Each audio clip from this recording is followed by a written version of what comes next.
बिस्मिल्लाहिर्रहमानिर्रहीम।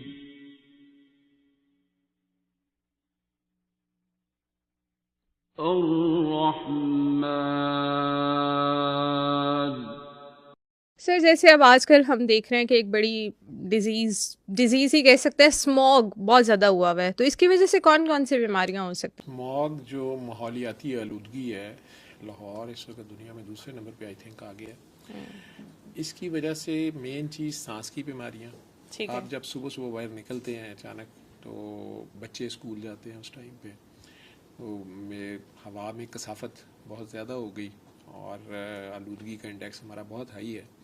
गाड़ियों के धुएं से लेके जो फसलों को आग लगाई जाती है कटाई के बाद, वो भी उसमें काउंट करता है।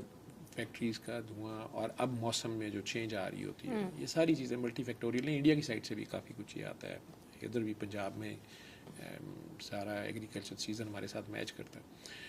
लेकिन इसके साथ सांस की बीमारियां और आँखें, इससे कई लोगों को इसमें बेसिकली आप यूँ समझ लें कि आँखों के अंदर भी आशूब चशम जैसे कह लें, या एलर्जी बहुत ज़्यादा, रेडनेस, उसके इरिटेशन। और आँखों का तो आप हल यही कर सकते हैं कि आँखें अच्छी तरह धोने के बाद आप अगर बाहर निकलते हैं, एक्सपोजर आपका कम हो, ग्लासेस आप यूज़ कर सकते हैं गॉगल्स। और आंखें ड्राई ना रहें, जिन लोगों की किसी बीमारी की वजह से ड्राई आइज़ हैं, वो नेचुरल टीयर्स यूज़ करें। बाकी पानी पीने वाला पानी ज़्यादा रखें, हाइड्रेशन अपनी अच्छी रखें। सांस की बीमारियों के लिए भी यही है कि मास्क, सादा सर्जिकल मास्क आप यूज़ कर लें। वो कोविड की वजह से अब तो मास्क का काफ़ी लोगों को पता है, स्पेशली सुबह के टाइम जब आप निकलते हैं बाहर। और जितना आप मजबूरन आपको अगर बाहर जाना है तो आप जाएं, नहीं तो आप घर में या ऑफिस में अपने खाम खा की, जिसको कह लें कि मटर गश्त बाहर ना करें। आप आलूदगी में ज़्यादा जो आलूदा इलाके हैं उनमें ना जाएं। अपने लेवल पे हमारी ये एहतियात है। अगर सांस की बीमारी हो जाए, पानी की मैंने इंटेक का ना ज़्यादा रखें, ठीक है, एक्सपोजर कम रखें, मास्क यूज़ करें। अगर ऐसा मसला हो जाए तो नीम गर्म पानी ही पिएं, उसमें शहद और जो हर्बल टीज़ हैं ये ज़्यादा यूज़ करें। ये आपकी जो सांस की रतूबतें हैं उन्हें मोबिलाइज रखेंगी, आपके लंग्स को। अगर बुखार भी होना शुरू हो गया है, ज़्यादा सिकनेस हो गई है, फिर डेफिनेटली डॉक्टर के पास आपने जाना ही जाना है, और आपने इलाज एक प्रॉपर डॉक्टर से या किसी हेल्थ फैसिलिटी से जाके करवाना है, बजाय घर बैठे आप वो करें। है? किसी स्पेसिफिक एज ग्रुप को ज़्यादा इफ़ेक्ट करता है, लाइक बच्चे हो गए, बुजुर्ग हो गए? मैंने कहा ना जी, बच्चों के अंदर और बूढ़ों के अंदर चूँकि इम्यूनिटी ज़रा कम होती है, ठीक है, तो उनका जो डिफेंस सिस्टम है वो कम काम करता है, तो वो लोग ज़रा ज़्यादा प्रोन होते हैं। इसलिए भी स्कूलों के टाइम आजकल चेंज कर रहे हैं वो टाइमिंग्स। और बच्चों को भी आप छोटे मास्क लगा के अपने लेके जाएं। अगर वो बाइक पे जा रहे हैं या पैदल जा रहे हैं तो उन्हें मास्क दे दें। बुजुर्गान जो हैं वो बिला ज़रूरत घर से ना निकलें, घरों में प्रॉपर वेंटिलेशन का ख्याल रखें, एग्जॉस्ट घर में लगे हुए हों। ये आपकी पर्सनल लेवल की एफ़र्ट्स हैं।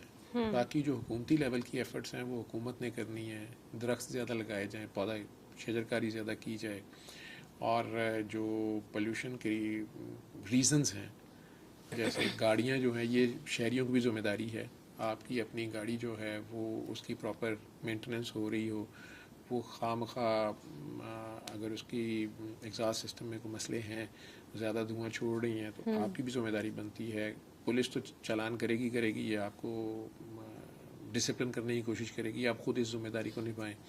इसी तरह जो फैक्ट्रीज़ हैं वो शहर से बाहर बनाई इसीलिए जाती हैं। किसान भाई हमारे जो खेतों में आखिर में खलिहान में जो आग लगा देते हैं, जहाँ से फसल कटने के बाद जो कुछ बचता है, उनकी मजबूरी होती है और उनके पास कोई मीन्स नहीं होते दोबारा से उन्होंने चूँकि काश्तकारी करनी होती है, उसे अवॉइड करें। ये मल्टीपल रीजंस हैं उसके पीछे।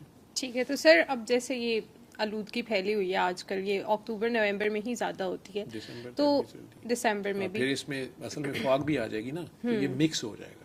ठीक है, ठीक है, हम मिक्स, जैसे इसलिए ये फॉग समझ रहे होते हैं। फॉग को स्मॉग जो वो कह रहे हैं ना, तो उसमें धुआं भी है, फॉग भी है, दोनों मिक्स हैं।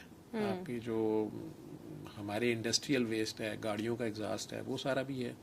और चूंकि नमी भी हवा में बढ़ रही है, वो पार्टिकल्स थिक हो गए, डर्ट उसमें आ गई, वो डर्ट आपने इनहेल की, ये आइज़ में गई और वो आपको काम करती है। तो सर इन मंथ्स में फिर जो लोग वॉक करने बाहर जाते हैं, लोग पार्क्स में जाते हैं, लोग कोई ना कोई एक्सरसाइज करने जाते हैं, तो क्या उन्हें वो नहीं करनी चाहिए, उसे परहेज करना चाहिए? मास्क यूज़ करें और इंडोर फैसिलिटीज़ को यूज़ करें, ठीक है, एक्सपोजर कम रखें अपना। ठीक है। हाल तो यही है, लेकिन अगर पार्क्स में जा रहे हैं, वहाँ दरख्त हैं, दरख्त काफ़ी हद तक इसे काउंटर करते हैं। ठीक है। ठीक है, ठीक है। तो सांस के अलावा कोई और भी, जैसे हमारी आंखें हैं, इन पे भी इफेक्ट मैंने कहा ना जी, होता है? आंखों में इरिटेशन हो जाएगी, एलर्जी हो सकती है, इरिटेशन हो सकती है, ये डैमेज हो सकता है। ठीक है। वो आप उसको साफ पानी से बार बार धोएंगे, उसे ठंडे पानी से, ठीक है। अगर गॉगल्स यूज़ कर सकते हैं तो करें, प्रोटेक्टिव गियर जो है, नहीं तो फिर वही है कि आपका एक्सपोजर बाहर कम हो, ठीक कम है। जाए। यानी बाइक पे स्पेशली आप फिर हेलमेट यूज़ करेंगे तो साथ उसकी शील्ड यूज़ करें, ताकि डायरेक्ट वो हवा तेज़ी से आपकी आंखों में ना पड़े। जिनका एक्सपोजर बहुत ज़्यादा बाहर है भी है, तो वो अपने आप को, ये जो प्रिकॉशनरी मेजर्स आपने बताई हैं कि मास्क, अगर और आंखें बार बार को 2-4 घंटे बाद छट्टा मार लें पानी का, चेहरा धो लें, ठीक है। उसको बार बार आंखों को साफ तो ज़रूर करें। ठीक है। Thank you very much. You're thank you. welcome.